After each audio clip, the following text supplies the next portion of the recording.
इस लेक्चर में हम Fermi gas at low temperature का टॉपिक जो है वो डिस्कस करेंगे। फर्मी गैस जो हम कंसीडर करेंगे इस टॉपिक में वो बेसिकली जो है फ्री इलेक्ट्रॉन्स इन मेटल हैं और इस को हम इलेक्ट्रॉन गैस भी कह सकते हैं। हमें पता है कि मेटल्स जो हैं वो गुड कंडक्टर्स ऑफ इलेक्ट्रिसिटी होती हैं, गुड कंडक्टर्स होती हैं।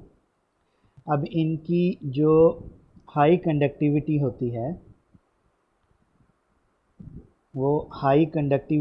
है वो उसकी वजह ये है कि इनके पास फ्री इलेक्ट्रॉन्स मौजूद होते हैं।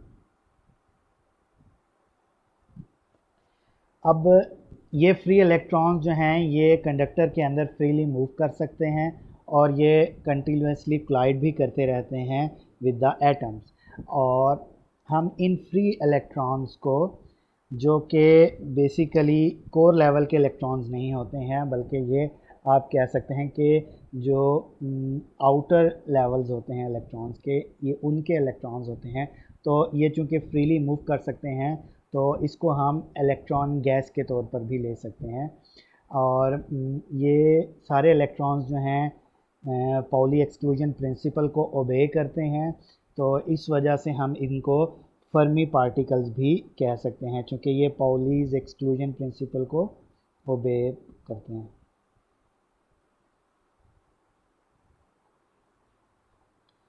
तो इस वजह से हम इनको क्या कह सकते हैं, फर्मी पार्टिकल्स भी कह सकते हैं।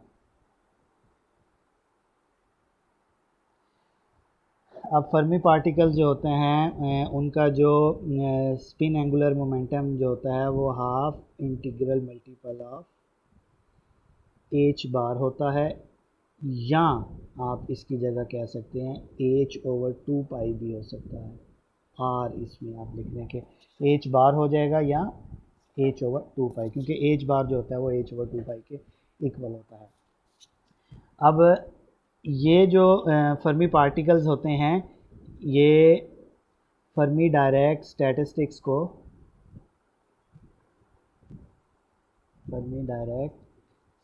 को फॉलो करते हैं, स्टैटिस्टिक्स को ओबे करते हैं। जो इलेक्ट्रॉन होते हैं इनकी एनर्जी जो होती है वो क्वांटाइज्ड होती है।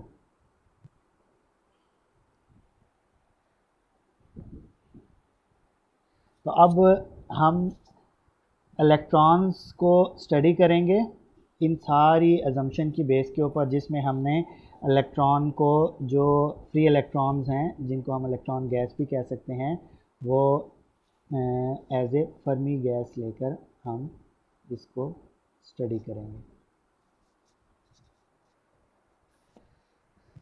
चलिए अब हम इसका इलेक्ट्रॉन के दरमियान जो energy distribution in a metal है उसको हम देखते हैं। हम कंसीडर करते हैं कि हमारे पास इलेक्ट्रॉन गैस है, इलेक्ट्रॉन गैस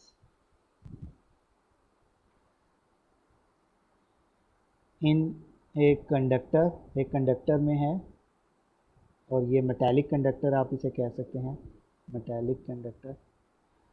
और इसके अंदर इसका जो वॉल्यूम है इस कंडक्टर का वो आपके पास कैपिटल V है।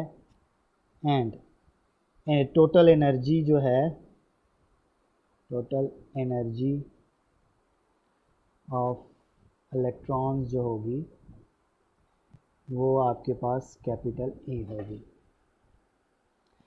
अब किसी भी टेम्परेचर के ऊपर अगर हम इन इलेक्ट्रॉन्स की डिस्ट्रीब्यूशन देखें कि ये कौन से एनर्जी लेवल्स को ऑक्यूपाई करेंगे, तो हम देखेंगे कि जो लोअर एनर्जी बैंड्स हैं प्रैक्टिकली वो हर टेम्परेचर के ऊपर जो है वो फिल्ड होंगे। प्रैक्टिकली जो है for every temperature, practically every temperature lower energy levels are filled. जितने भी लोअर एनर्जी लेवल्स होते हैं वो फील्ड होते हैं। एंड अपर एनर्जी लेवल्स जो होते हैं, energy levels are partially filled, वो जो होते हैं वो पार्शली फील्ड होते हैं जो इलेक्ट्रॉन्स के साथ। तो अब चूँकि ये अब हमने फ्री इलेक्ट्रॉन्स को कंसिडर कर रहे हैं, तो फिर हम जो ये इलेक्ट्रॉन्स हैं हम इनको कंडक्शन बैंड को, जो अपर एनर्जी बैंड्स जिसको हम कंडक्शन बैंड कहते हैं, हम उस कंडक्शन बैंड के अंदर कंसिडर करेंगे कि ये फ्री इलेक्ट्रॉन्स जो हैं वो कंडक्शन बैंड के अंदर प्रेजेंट है, क्योंकि ये कंडक्शन बैंड जो है वो पार्शली फील्ड होता है। तो अब कंडक्शन बैंड के अंदर हमने अगर इन एनर्जी लेवल्स को सपोज करना है, तो कंडक्शन बैंड का जो कंडक्शन बैंड का जो एनर्जी लेवल होगा वो हम सपोज करते हैं कि उसका जो lower energy level E and वो ई प्लस डी ई है, ठीक है। अब जो रेंज है कंडक्शन बैंड की वो E and E plus D E है, यानी कि ये हमारे पास एनर्जी की रेंज है जिसके हम जो कि कंडक्शन बैंड की हम कंसिडर कर रहे हैं। और ये फ्री इलेक्ट्रॉन्स या जो इलेक्ट्रॉन गैस है या फर्मी गैस है, ये इस कंडक्शन बैंड के अंदर जो है वो डिफरेंट एनर्जी स्टेट्स को जो है वो ऑक्यूपाई करेगी। अब इस कंडक्शन बैंड को, लेट सपोज ये कंडक्शन बैंड है, इसका जो लोअर एनर्जी लेवल है जिसको हम ग्राउंड एनर्जी लेवल कहेंगे, वो ई सी या ई जी या ground energy level for conduction band है। और जो हाईएस्ट होगा वो हाईएस्ट एनर्जी बैंड होगा किसके लिए, कंडक्शन बैंड के लिए। तो और बाकी जो है वो उसके इन बिटवीन जो है वो दूसरे एनर्जी बैंड्स होंगे। अब कंडक्शन बैंड जो हैं ये चूँकि अलाउड एनर्जी बैंड्स हैं, तो इसके अंदर जो एनर्जी है वो वेरी करेगी ई प्लस डी ई के अंदर इन ए कंटिन्यूस मैनर। तो अब इसके अंदर चूँकि एनर्जी जो है वो कंटिन्यूस मैनर के अंदर जो है वो मूव करेगी, तो हम इस एनर्जी को कह सकते हैं कि ये एनर्जी जो है वो आपके पास जो है वो एनर्जी स्टेट्स जो हैं वो कंटिन्यूसली चेंज हो रही हैं। चलें, फर्मी डायरेक्ट स्टैटिस्टिक्स, जब एनर्जी लेवल्स आपके पास डिस्क्रीट होते हैं तो आपके पास फर्मी डायरेक्ट स्टैटिस्टिक्स का फार्मूला है N I is equal to G I E की पावर अल्फ़ा ई की power E I over K B T plus 1, ये होता है। लेकिन अगर आपके पास एनर्जी लेवल कंडक्शन बैंड की अगर हम बात करें तो उसके अंदर एनर्जी जो है वो कंटिन्यूस एनर्जी लेवल जो हैं वो कंटिन्यूसली चेंज होंगे, तो यही फार्मूला जो है फॉर कंडक्शन बैंड जो है वो चेंज होके हो जाएगा N E D E is equal to G E D E divided by E की पावर अल्फ़ा ई की पावर, अब ये ई आई नहीं, ई over K B T plus 1।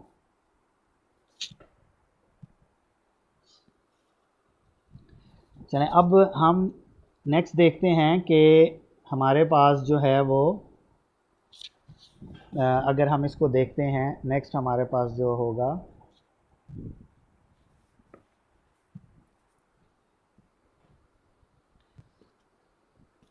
अब हम सपोज़ करते हैं कि ये जो इलेक्ट्रॉन जो कंडक्शन बैंड के अंदर हैं ये किसी फर्मी स्फीयर ऑफ रेडियस के एफ के अंदर अकोमोडेट हुए हुए हैं। फर्मी, क्योंकि हम इसे फर्मी स्फीयर ऑफ रेडियस के एफ यानी के स्पेस के अंदर किसी के एफ रेडियस के अंदर अकोमोडेट हुए हुए हैं। और ट्रांसलेशनल, इस फर्मी स्फीयर के अंदर जो translational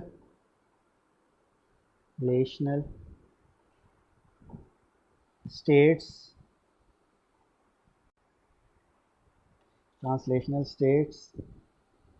of translational states per unit volume जो है, पर यूनिट वॉल्यूम जो है वो हमारे पास होगा v ओवर 2 पाई क्यू। अब इलेक्ट्रॉन की जो स्पिन होगी वो प्लस माइनस हाफ होगी, तो हमारे पास इस फर्मी स्फीयर के अंदर टोटल नंबर ऑफ स्टेट्स जो होंगी वो ट्वाइस होंगी, क्योंकि इलेक्ट्रॉन्स में प्लस माइनस हाफ है तो हमारे पास ट्वाइस एनर्जी स्टेट्स होंगी। अब अगर हमारे पास ट्वाइस एनर्जी स्टेट्स होंगी तो अब हमने अगर जी ई डी ई को लेना है तो वो जी ई डी ई हमारे पास किसके इक्वल आएगा, जी ई जो है वो हमारे पास आएगा 2 टाइम्स पर यूनिट वॉल्यूम में ट्रांसलेशनल स्टेट्स जो होंगी V/2 pi Q into the total volume जो कि आएगा 4/3 पाई के एफ क्यू।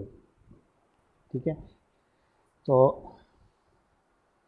अब हमारे पास जो डिस्क्रीट फर्मी डायरेक्ट स्टैटिस्टिक्स थी वो ये थी, फिर जब हमने उसे कंडक्शन बैंड के लिए कंसीडर किया तो उसमें जो एनर्जी चेंज है वो कंटिन्यूस है, तो इसलिए हमने इस फार्मूले को रीअरेंज कर दिया, हमने इसको रीराइट कर दिया इन टर्म्स में। और फिर यहाँ से अब हमने जी ई को देखना है कि हमारे पास जी ई किसके इक्वल है। जी ई जो है वो ट्वाइस एनर्जी स्टेट्स हैं, क्योंकि जो एस की वैल्यू प्लस माइनस हाफ है, तो 2 टाइम्स जो पर यूनिट वॉल्यूम में ट्रांसलेशनल एनर्जी स्टेट्स होंगी V/2 पाई क्यूब होंगी, और जो टोटल वॉल्यूम है वो 4/3 पाई के एफ क्यूब होगा। तो ये हमारे पास जो है वो जी ई के लिए एक्सप्रेशन आ गई। अब हमें पता है कि एनर्जी ऑफ एनी पार्टिकल जो है वो E=p²/2m के इक्वल होती है। यहाँ से मोमेंटम की अगर वैल्यू हम देखें 2me² आ जाएगी।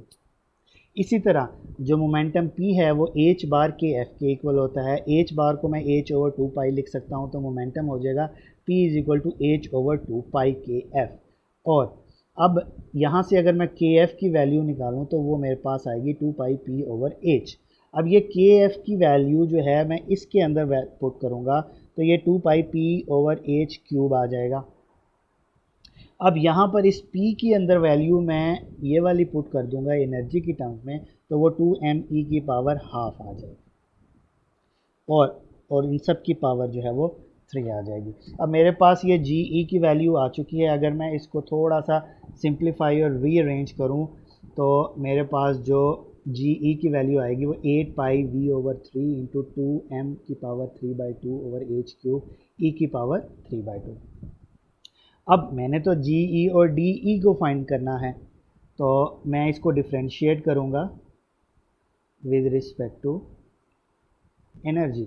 तो एनर्जी की रिस्पेक्ट से अगर मैं इसको डिफ्रेंशिएट करूँ तो ये जी ई डी ई हो जाएगा 8 पाई V/3। अब जब मैं बाकी सारे तो इसके लिए कांस्टेंट होंगे, ये E3/2 जो है वो इसकी जब डिफ्रेंशिएशन करूँगा तो ये मेरे पास डिफ्रेंशिएशन आएगी 3/2 E⁻²। तो और साथ में डी ई आ जाएगा, तो ये E⁻² डी ई जो है वो ये आ गया। ये 3/2 जो है ये 3 इस 3 को कैंसिल कर देगा। अब ये जो 2 है ये 2⁻3/2 है, तो 2⁻1 चली जाएगी, 2⁻½ रह जाएगी। ये देखेंगे 2⁻½ रह गई। तो मेरे पास ये फार्मूला, इसको अगर मैं फर्दर ये जी ई डी ई की वैल्यू अगर मैं इस एक्सप्रेशन के अंदर पुट करता हूँ, ये जी और डी ई की वैल्यू, तो मेरे पास ये फर्दर एक्सप्रेशन आ जाती है। अब इसको मैं जस्ट रीअरेंज करूँगा तो मेरे पास ये एनर्जी डिस्ट्रीब्यूशन फंक्शन आ गया है फ्री इलेक्ट्रॉन्स का। अब अगर मैं इस एनर्जी डिस्ट्रीब्यूशन फंक्शन को देखता हूँ तो इस एनर्जी डिस्ट्रीब्यूशन फंक्शन से मुझे ये पता चल रहा है कि इसमें मेरे पास एक अननोन है जो कि है अल्फ़ा। तो मैंने इस अल्फ़ा को जो है कैलकुलेट करना है। अब इस अल्फ़ा को कैलकुलेट करने से पहले मुझे जो है वो फर्मी एनर्जी को है जो है वो डिफ़ाइन करना पड़ेगा कि फर्मी एनर्जी क्या है, क्योंकि ये जो अल्फ़ा जो है ये फर्मी एनर्जी से रिलेट कर रहा है। तो ई की पावर जो अल्फ़ा है, अल्फ़ा इसमें अननोन है, तो सबसे पहले चले मैं फर्मी एनर्जी को एक्सप्लेन करता हूँ कि व्हाट इज़ फर्मी एनर्जी या फर्मी लेवल।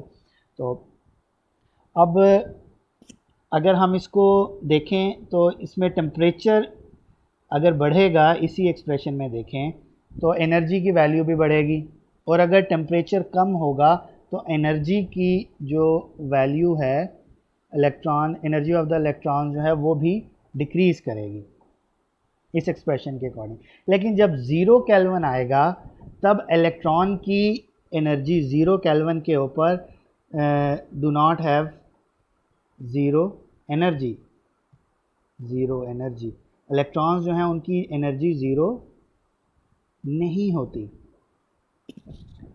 अब इलेक्ट्रॉन्स जो हैं वो पॉली एक्सक्लूजन प्रिंसिपल को ओबे करते हैं। अगर हमने टेम्परेचर ज़ीरो कर दिया तो इट मीन्स कि हर इलेक्ट्रॉन की जो एनर्जी है वो ज़ीरो हो जाएगी, यानी वो जिस एनर्जी स्टेट को ऑक्यूपाई करेगा वो इलेक्ट्रॉन, वो ज़ीरो एनर्जी स्टेट हो गई। लेकिन ज़ीरो एनर्जी स्टेट तो सिर्फ एक हो सकती है। एनर्जी स्टेट्स जो हैं वो कंटिन्यूसली जो हैं, हमने कहा है कि वो कंटिन्यूसली चेंज हो रही हैं। ज़ीरो एनर्जी लेवल है, फिर उसके ऊपर कोई एनर्जी लेवल है, फिर उससे कंटिन्यूसली ये एनर्जी लेवल जो हैं वो E and E plus D E के अंदर जो हैं वो कंटिन्यूसली चेंज हो रहे हैं। तो अब ज़ीरो टेम्परेचर के ऊपर एक इलेक्ट्रॉन तो ऑक्यूपाई कर सकता है ज़ीरो एनर्जी लेवल को, लेकिन पॉली एक्सक्लूजन प्रिंसिपल कहता है कि दूसरा इलेक्ट्रॉन नहीं आ सकता। और अगर हमारे पास n इलेक्ट्रॉन्स हैं और हमने वो एनर्जी लेवल्स में डिस्ट्रीब्यूट करने हैं, और पॉली एक्सक्लूजन प्रिंसिपल कहता है कि एक इलेक्ट्रॉन एक एनर्जी लेवल पे आएगा, तो ज़ीरो एनर्जी लेवल के अंदर सिर्फ एक इलेक्ट्रॉन आ सकता है। तो बाकी इलेक्ट्रॉन जो हैं वो ज़ीरो केल्विन टेम्परेचर के ऊपर भी ज़ीरो एनर्जी लेवल के अंदर नहीं होंगे, वो ज़ीरो से हायर एनर्जी लेवल्स के अंदर पाए जाएंगे। तो इसका मतलब है कि जब हम टेम्परेचर को ज़ीरो केल्विन कर देते हैं तब भी हमारे पास जो इलेक्ट्रॉन्स हैं उनकी एनर्जी जो है वो ज़ीरो नहीं हो सकती पॉली एक्सक्लूजन प्रिंसिपल के तहत। अब ज़ीरो केल्विन टेम्परेचर के ऊपर जो इलेक्ट्रॉन्स एनर्जी लेवल्स को ऑक्यूपाई करेंगे, वो एनर्जी लेवल्स जो हैं वो ज़ीरो एनर्जी लेवल, फिर उससे जो नेक्स्ट एनर्जी लेवल, फिर उससे जो नेक्स्ट एनर्जी लेवल, फिर उससे जो नेक्स्ट एनर्जी लेवल। तो अगर n इलेक्ट्रॉन्स हैं तो उनको कंटिन्यूसली लोअर साइड से, लोअर एनर्जी लेवल से जो n एनर्जी लेवल्स होंगे उनमें वो ऑक्यूपाई कर जाएंगे। तो अब मैं ये कहता हूँ जो लास्ट इलेक्ट्रॉन होगा, यानी n इलेक्ट्रॉन जो होगा, फर्स्ट इलेक्ट्रॉन ज़ीरो एनर्जी में आ गया, सेकंड इलेक्ट्रॉन उससे नेक्स्ट एनर्जी लेवल में आ गया, थर्ड उससे नेक्स्ट, और जो लास्ट होगा वो n एनर्जी लेवल में आएगा। तो s जो n एनर्जी लेवल में जो इलेक्ट्रॉन जाएगा, अगर मैं उसको मैक्सिमम एनर्जी वाला एनर्जी लेवल कह दूं और मैं कहूं कि उस एनर्जी लेवल की जिसमें nth इलेक्ट्रॉन जाएगा उसकी एनर्जी जो है वो EF है, ज़ीरो केल्विन के ऊपर, एट ज़ीरो केल्विन। तो अब ज़ीरो केल्विन के ऊपर क्या होगा कि जो एनर्जी लेवल EF होगा उससे नीचे की सारी एनर्जी स्टेट्स जो हैं वो ऑक्यूपाई होंगी, और उससे ऊपर की सारी स्टेट्स जो हैं वो एम्प्टी होंगी। ये ज़ीरो केल्विन के ऊपर होगा। तो यहाँ से हम फर्मी एनर्जी को डिफाइन कर सकते हैं, the energy value up to which all the energy states are completely filled by electrons at absolute zero of temperature। ठीक है, जहाँ तक सारी एनर्जी स्टेट्स जो हैं वो ऑक्यूपाई होंगी। अब इसको मैं यहाँ पे लिख देता हूँ, द एनर्जी लेवल, ये फर्मी एनर्जी को मैं यहाँ पे डिफाइन करने लगा हूँ, Fermi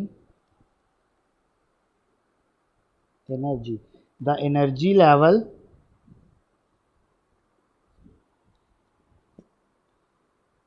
value up to which all energy states are completely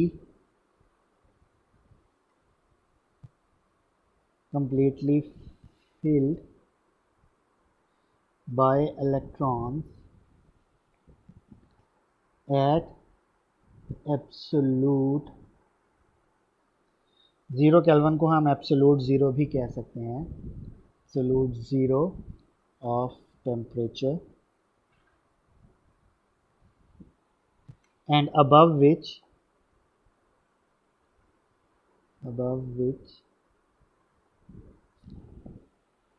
all the energy states are completely empty is known as Fermi energy. कि उससे ऊपर वाली 0 केल्विन टेम्परेचर के ऊपर सारी एनर्जी लेवल जो होंगे वो एम्प्टी होंगे और जो उससे नीचे हैं वो सारे ऑक्यूपाई होंगे।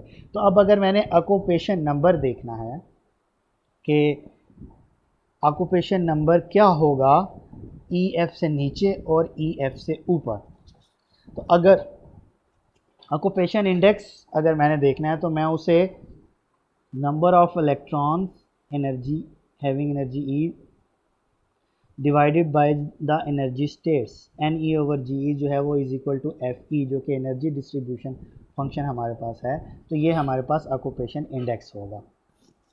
तो अब मैं कहता हूँ कि अगर 0 केल्विन के ऊपर जो एनर्जी है वो अगर फर्मी एनर्जी से ज़्यादा होगी तो ऑक्यूपेशन इंडेक्स 0 होगा, यानी EF से नीचे जो ऑक्यूपेशन इंडेक्स है EF से नीचे वो 0 होगा, यानी इलेक्ट्रॉन्स जो हैं वो EF से नीचे वाले एनर्जी स्टेट्स को ऑक्यूपाई नहीं करेंगे।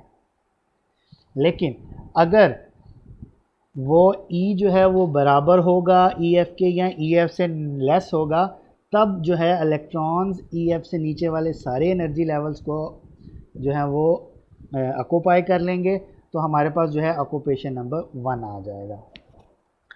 अब अगर मैं फर्मी डायरेक्ट स्टैटिस्टिक्स वाला फार्मूला देखूं जो कि NE/DE is equal to GE/TE divided by E की पावर अल्फ़ा E की पावर E/KBT प्लस 1 है। इसको अगर मैं इस साइड पर ले आऊँगा तो ये DE से D कैंसिल हो जाएगा, तो ये बेसिकली हमारे पास आ जाएगा NE/GE is equal to 1/E की पावर अल्फ़ा इंटू E की पावर E/KBT प्लस 1। तो ये हमारे पास फार्मूला आ जाएगा NE। तो यानी ये फार्मूला आ जाएगा। अब हमने इसमें देखना है कि हम अल्फ़ा की कौन सी वैल्यू पुट करें कि हमारे पास ये कंडीशन, यानी जब E ग्रेटर देन EF हो तो 0 हो जाए ऑक्यूपेशन नंबर, और जब E जो है वो less than equal to EF हो तो ये 1 हो जाए। तो हम वो कंडीशन देखते हैं अल्फ़ा के लिए और उसको हम अज्यूम करते हैं। अब पहली कंडीशन हम देखते हैं, हम कहते हैं कि जो E है वो less than equal to EF है एट 0 केल्विन, और हम अल्फ़ा की वैल्यू अज्यूम करते हैं वो -EF/KBT है। अगर मैं अल्फ़ा की वैल्यू यहाँ पर -EF/KBT कर दूँ तो अब E जो है वो लेस देन EF है, तो ये जो टर्म हो जाएगी यानी ये टर्म ग्रेटर हो जाएगी। E जो है वो लेस देन है तो ये टर्म स्मॉलर हो जाएगी, सॉरी ये स्मॉल हो जाएगी और ये ग्रेटर हो जाएगी। तो मैं इसको अगर कंबाइन करके इस फार्मूले E की पावर्स को लिखूं तो मैं लिखूंगा E की पावर -EF प्लस E/KBT और प्लस 1 आ जाएगा। अब देखें -EF जो है वो ग्रेटर है और E जो है वो स्मॉलर है या इक्वल है, तो दोनों केसेस में ये आपके पास T जो है वो 0 हो जाएगा, तो ये -E की पावर जो होगी T 0 हो जाएगा, तो ये E की पावर -1 और समथिंग आएगी, यहाँ पर कोई समथिंग वैल्यू आएगी, E की पावर कोई x वैल्यू कह लें आप, और ये नीचे 0 होगा। तो डिनोमिनेटर में 0 हो तो ये इन्फिनिटी हो जाता है, तो ये आपकी आ जाएगी -इन्फिनिटी, तो E की पावर -इन्फिनिटी आएगी। तो -इन्फिनिटी जो है इसको आप E की पावर -इन्फिनिटी को आप 1 ओवर ई की पावर इन्फिनिटी भी कह सकते हैं। तो 1 ओवर ई की पावर इन्फिनिटी का मतलब है कि ये बराबर है 1 ओवर इन्फिनिटी के, जो कि 0 के इक्वल होता है। तो ये पूरी टर्म 0 हो जाएगी, तो 0 प्लस 1 1 हो जाएगा, तो 1 ओवर 1 1 आ जाएगा, यानी ये कंडीशन सेटिस्फाई हो जाएगी। अब सेकंड कंडीशन मैं सेटिस्फाई करने के लिए क्या करता हूँ, मैं कहता हूँ कि ई की पावर जो है वो ग्रेटर देन ई एफ है एट 0 केल्विन, टेम्परेचर 0 केल्विन ही, और अल्फ़ा को मैं minus E F over K B T ही सपोज करता हूँ। तो अगर मैं ये सपोज करूँ तो मैं देखता हूँ कि ये ई की पावर प्लस इन्फिनिटी आएगी, तो ई की पावर प्लस इन्फिनिटी में अगर 1 ऐड करेंगे तो वो इन्फिनिटी होगा, तो 1 ओवर इन्फिनिटी जो है वो 0 के इक्वल होता है, तो ये चीज़ 0 हो जाएगी, तो ये कंडीशन भी सेटिस्फाई हो जाएगी। यानी अगर मैं अल्फ़ा की value minus E F over K B T जो कि अननोन था, अगर वो पुट करूँ तो ये कंडीशन जो है ऑक्यूपेशन इंडेक्स वाली, ये सेटिस्फाई होती हैं। तो मैं ई की पावर अल्फ़ा की power minus E F over K B T जो है वो पुट करता हूँ, तो ये जो फाइनल एक्सप्रेशन मेरी थी जिसमें अननोन अल्फ़ा था, तो वो बन जाएगी ई की E minus E F over K B T plus 1। तो अब अगर ये ई एफ जो है वो ग्रेटर हो जाएगा तो ये चीज़ माइनस में टर्म आ जाएगी ई की पावर, और अगर ये स्मॉलर होगा तो ये ई की पावर प्लस में आ जाएगी। चलिए अब हम 0 केल्विन टेम्परेचर के ऊपर देखते हैं कि हम 0 केल्विन टेम्परेचर के ऊपर अगर ई की power less than equal to E F है तब क्या होगा। 0 केल्विन टेम्परेचर के ऊपर ई की पावर लेस देन इक्वल जो होगा तो फिर ये 1 वैल्यू देगा। तो अगर मैं एफ ई ऑक्यूपेशन इंडेक्स और एनर्जी ई के दरमियान ग्राफ ड्रा करूं तो मेरे पास जो ग्राफ आएगा वो आएगा कि 0 केल्विन टेम्परेचर के ऊपर ई एफ एनर्जी लेवल तक सारी एनर्जी स्टेट जो है वो कम्प्लीटली फिल होंगी, और जैसे ही ई एफ आएगा एनर्जी उससे ऊपर वाले एनर्जी स्टेट जो हैं वो ई एफ एनर्जी स्टेट से ऊपर वाले यकदम वो ज़ीरो हो जाएंगी उनकी ऑक्यूपेंसी, यानी एफ ई की वैल्यू उसके लिए ज़ीरो हो जाएगी। तो मेरे पास एक स्टेप फंक्शन आएगा, ठीक है। 0 केल्विन टेम्परेचर के ऊपर ई की power less than equal to E F अगर हो तो मेरे पास एक स्टेप फंक्शन आएगा। तो ई एफ की वो वैल्यू जो कि 0 केल्विन टेम्परेचर के ऊपर है उसको मैं ई एफ नॉट कहूँगा। लेकिन अब मैं कहता हूँ कि मेरे पास कंडीशन जो है वो टेम्परेचर जो है वो 0 केल्विन नहीं है। अगर टेम्परेचर 0 केल्विन से बढ़ जाता है यानी टी की value is greater than 0 kelvin होगी तो अब ये मेरे पास स्टेप फंक्शन नहीं आएगा। अब मेरे पास जो फंक्शन आएगा वो एक एक्सपोनेंशियल फंक्शन आएगा जो कि यहाँ पर इस तरह का है। अब ये जो एक्सपोनेंशियल फंक्शन हमारे पास आ रहा है और इसके अंदर हम हम कंसीडर करते हैं कि टी की वैल्यू जो है वो ग्रेटर देन जो है वो 0 केल्विन है, T is greater than 0 kelvin, और E को हम कंसीडर कर लेते हैं ई एफ के इक्वल। तो अगर E की वैल्यू T की वैल्यू ग्रेटर देन 0 केल्विन है और E की वैल्यू जो है वो ई एफ के इक्वल है तो आपके पास जो एफ ई यानी ऑक्यूपेशन इंडेक्स आएगा वो 1 ओवर ई की power 0 over K B T. अब ये T 0 नहीं है बल्कि ऊपर वाली टर्म 0 है तो प्लस 1 हो जाएगा, तो ये 1 ओवर ई की पावर 0 प्लस 1 हो जाएगा, और इसको हम आगे लिखें तो ये ई की पावर 1 प्लस 1 हो जाएगा, तो 1/2 यानी जो ऑक्यूपेशन वैल्यू होगी वो 1/2 यानी हाफ 0.5% जो हैं वो एनर्जी स्टेट्स। तो अब आप देखें कि ये energy states E F energy level के ऊपर जब टेम्परेचर जो है अगर आप देखें तो ये 50% एनर्जी स्टेट जो हैं वो ऑक्यूपाइड होंगी। किसके ऊपर? जब टेम्परेचर ग्रेटर देन 0 केल्विन होगा और एनर्जी लेवल जो है वो E is equal to E F होगा। तो आपके पास जो ई एफ से नीचे वाली 50% जो हैं वो एनर्जी स्टेट जो हैं वो ऑक्यूपाइड होंगी और ई एफ से ऊपर वाली जो एनर्जी स्टेट्स हैं 50% उसके ऊपर ऑक्यूपाइड होंगी।